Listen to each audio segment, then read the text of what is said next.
Hi friends, मैं हूं आपका फ्रेंड नमीश निगोतिया एडवोकेट और आप देख रहे हैं मेरा YouTube channel legal advice for everyone. दोस्तों, आज के इस वीडियो में हम ये डिस्कस करेंगे कि विभिन्न धर्मों के अंतर्गत जब शादी होती है तो उनके डाइवोर्स किस किस प्रोविजन में होते हैं।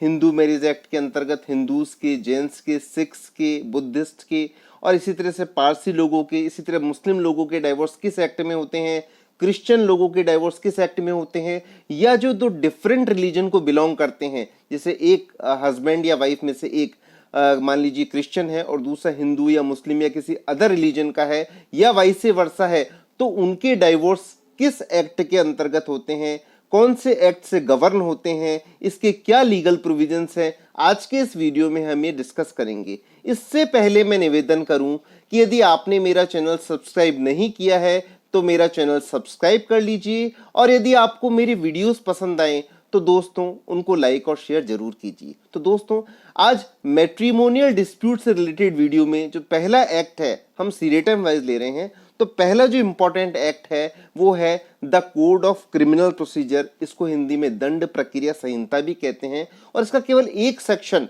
125 सीआरपीसी इंपॉर्टेंट है क्योंकि वो मेंटेनेंस से रिलेटेड है। कोई भी वाइफ जो एग्रीव्ड हो वो किस प्रोविजन के अंतर्गत मेंटेनेंस अपने हस्बैंड से क्लेम कर सकती है, तो वो है section 125 of the code of criminal procedure. दूसरा जो एक्ट है वो है द डाइवोर्स एक्ट 1869। इसको हिंदी में विवाह विच्छेद अधिनियम 1869 भी कहते हैं। इसकी एप्लीकेबिलिटी केवल और केवल क्रिश्चियन कम्युनिटी के लोगों पर है, क्रिश्चियन रिलीजन के लोगों पर है। तो क्रिश्चियन रिलीजन के लोग किस एक्ट के अंतर्गत मैट्रिमोनियल डिस्प्यूट सॉल्व करेंगे, डाइवोर्स लेंगे, वो है द डाइवोर्स एक्ट 1869। इसमें टोटल 62 सेक्शन है। आज का हमारा तीसरा एक्ट है द डाउरी प्रोहिबिशन एक्ट 1961, दहेज प्रतिषेध अधिनियम 1961। जब दहेज के केसेस बहुत बढ़ने लगे तो इंडिया में एक स्पेशल एक्ट बनाया गया, डाउरी प्रोहिबिशन एक्ट 1961, और इसके अंतर्गत दहेज लेने और देने दोनों पर प्रतिबंध लगाया गया और जो पक्षकार इसको उत्साहित करते हैं या उनको दहेज के लिए प्रोत्साहित करते हैं उन पर भी पाबंदियां लगाई गई। इसमें लड़के के माँ बाप, पंडित सभी को लायबल ठहराया गया। इसके बारे में मैंने एक स्पेशल वीडियो भी बनाया है। इसमें टोटल 10 सेक्शन है। नेक्स्ट है the dissolution of Muslim marriage act 1939। दोस्तों, ट्रिपल तलाक का एक्ट आने से पहले मुस्लिम पुरुष तो 3 बार प्रोनाउंसमेंट तलाक तलाक तलाक करके डाइवोर्स दे देता था, लेकिन अब तो वो खैर कुरान के हॉली बुक कुरान के अनुसार दे सकते हैं। लेकिन आज की डेट में भी यदि मुस्लिम वुमेन डाइवोर्स चाहे तो वो कौन से एक्ट में दे सकती है, एक बड़ा इंपॉर्टेंट क्वेश्चन है। मुस्लिम कम्युनिटी में मुस्लिम वुमेन्स को जनरली ये नहीं पता होता कि एक एक्ट बना हुआ है और वो भी अपने हस्बैंड को डाइवोर्स दे सकती है। एक्ट का नाम है the dissolution of Muslim marriage act 1939। इसको हिंदी में मुस्लिम विवाह विघटन अधिनियम 1939 कहते हैं। इसमें टोटल 6 सेक्शन है। नेक्स्ट है जो आज के ज़माने में बड़ा महत्वपूर्ण है, जिसको आप लोग डोमेस्टिक वायलेंस एक्ट कहते हैं। इसका नाम है the protection of women from domestic violence act 2005। इसको हिंदी में घरेलू हिंसा से महिलाओं का संरक्षण अधिनियम 2005 भी कहते हैं। इसको डीवी एक्ट भी कहते हैं। इसमें टोटल 37 सेक्शन है।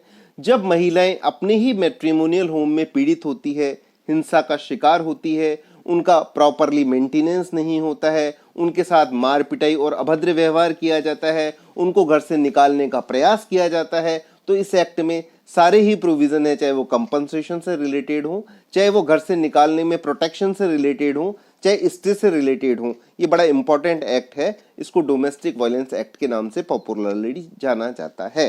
द नेक्स्ट है द फैमिली कोर्ट्स एक्ट 1984। इसको कुटुंब न्यायालय अधिनियम 1984 भी कहते हैं। इस एक्ट के तहत पूरे देश में प्रत्येक राज्य और जिला स्तर पर फैमिली कोर्ट्स का एस्टेब्लिशमेंट किया गया और जो हिंदू मैरिज एक्ट में, अदर एक्ट्स में जो अपील्स होती है एग्रीव्ड पर्सन की, जो हाई कोर्ट में करते हैं, तो वो भी इसी के अंतर्गत करते हैं। इसमें टोटल 23 सेक्शंस दिए गए हैं। इसके बाद है द हिंदू मैरिज एक्ट 1955। इस बारे में मैं अलग अलग डिफरेंट बहुत सारी वीडियोस बना चुका हूँ। इनके डाइवोर्स के प्रोसीजर से लेकर के डाइवोर्स कैसे होता है, डाइवोर्स के क्या ग्राउंड्स होते हैं। इसमें टोटल 30 सेक्शन है। एक बात बड़ी महत्वपूर्ण है जानने की कि Hindu marriage act Hindu, Sikh, Buddhist और जैन पर जहां तक इस एक्ट का टेरिटोरियल एक्सटेंट है अर्थात संपूर्ण भारतवर्ष में ये लागू होता है। कई लोग ये समझते हैं, बड़ा कंफ्यूजन होता है कि हम जैन हैं तो हम किस एक्ट से गवर्न होंगे, बुद्धिस्ट हैं तो किस एक्ट से गवर्न होंगे, और यदि हम सिख हैं तो हम किस एक्ट से गवर्न होंगे। तो वो सभी मैट्रिमोनियल डिस्प्यूट्स के बारे में द हिंदू मैरिज एक्ट 1955 से गवर्न होते हैं। और इसी एक्ट के अंतर्गत यदि कोई मैट्रिमोनियल डिस्प्यूट है, किसी भी ग्राउंड पे डाइवोर्स हो जो लेना चाहते हैं, क्रूएलिटी हो, डेजर्शन हो या और भी जितने भी ग्राउंड्स दिए गए हैं, तो उसमें आप पिटीशन फाइल कर सकते हैं या डाइवोर्स बाय म्यूचुअल कंसेंट भी फाइल कर सकते हैं। अब है एक और एक्ट है the Muslim women protection of rights on divorce act 1986। जब मुस्लिम्स में ट्रिपल तलाक बहुत आम हो गया था तो उनको प्रोटेक्शन देने के लिए, ताकि उनको कुछ संरक्षण दिया जाए और वो कैसे कंपनसेशन ले सके, इसके लिए एक एक्ट बनाया गया, मुस्लिम स्त्री विवाह विच्छेद पर अधिकार संरक्षण अधिनियम 1955। इसमें टोटल 7 सेक्शन हैं। दूसरा एक्ट है, 9th एक्ट है the Parsi marriage and divorce act 1936।